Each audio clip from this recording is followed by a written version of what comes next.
हम ये बताना चाहते हैं कि जितनी तकलीफ हमें उस आतंकवादी हमले की थी जिसमें नाम पूछ कर ट्रेन में गोलियां मारी गई थी, उतनी ही तकलीफ हमें पहलगाम में हुए इस हमले की है।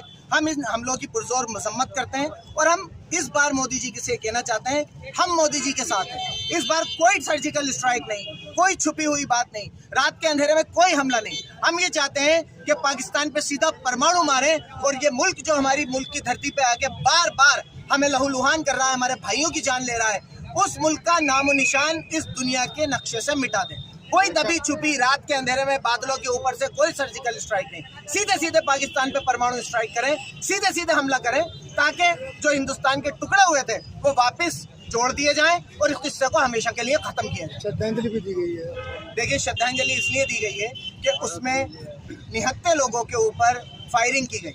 हम ये मानते हैं, कुरान कहता है कि एक बेगुनाह इंसान का कत्ल पूरी इंसानियत का कत्ल है, और आपने एक इंसान की जान बचाई तो पूरी इंसानियत को बचाया। हम उसी कुरान के पैगाम को आम करने के लिए ये बताना चाहते हैं कि वहाँ पर जितने भी लोग थे वो घूमने गए थे, वो कोई लड़ने वाले लोग नहीं थे, वो आम लोग थे। उनकी जान, उनको मारना पूरी इंसानियत को मारना है। लेकिन हमें फख्र है कि एक कश्मीरी ऐसा था, एक आदमी ऐसा था कि उसने उन आतंकवादियों के सामने आके इन लोगों को बचाने के लिए, कश्मीर की तहजीब दिखाने के लिए कि उनके लिए उनके मेहमान कितनी अहमियत रखते हैं, उसने भी अपनी जान दे दी, बिना ये सोचे कि वो आतंकवादियों की गोली के सामने आके गैर मजहब के लोगों को बचाना चाहता है। तो मैं बताना चाहता हूँ कि हम इस चीज़ में ना हम हिंदू देखेंगे ना मुसलमान देखेंगे, हर मरने वाला मजलूम था और मजलूम के साथ खड़ा होना हमारा फ़र्ज़ है।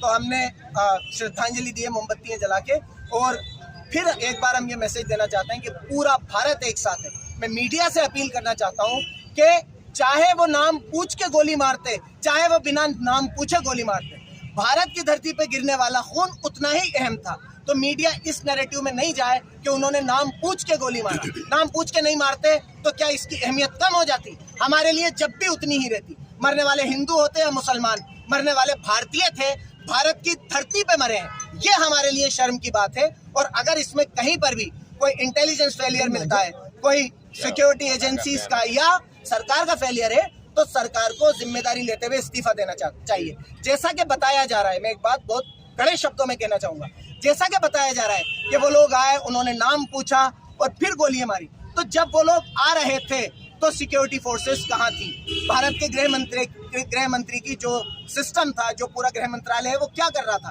कि लोग घुसे? और अगर ये नैरेटिव गलत है, कुछ चश्मदीद का ये भी कहना है जो उससे बचे हैं, सब हिंदू थे, उनका ये कहना है कि गोलियां बहुत दूर से चल रही थी, तो फिर जो ये नैरेटिव चला रहा है कि नाम पूछ के मारी, उन पे कार्रवाई होना चाहिए। क्योंकि बड़ा हमला ये नहीं है कि गोली चली, गोली चलाने के पीछे हमला ये है कि भारत की एकता अखंडता टूटे। तो अब जो ये काम करे कि भारत की एकता अखंडता टूटे, बड़ी कार्रवाई उसके ऊपर होना चाहिए। बड़ा आतंकवादी हमला ये है।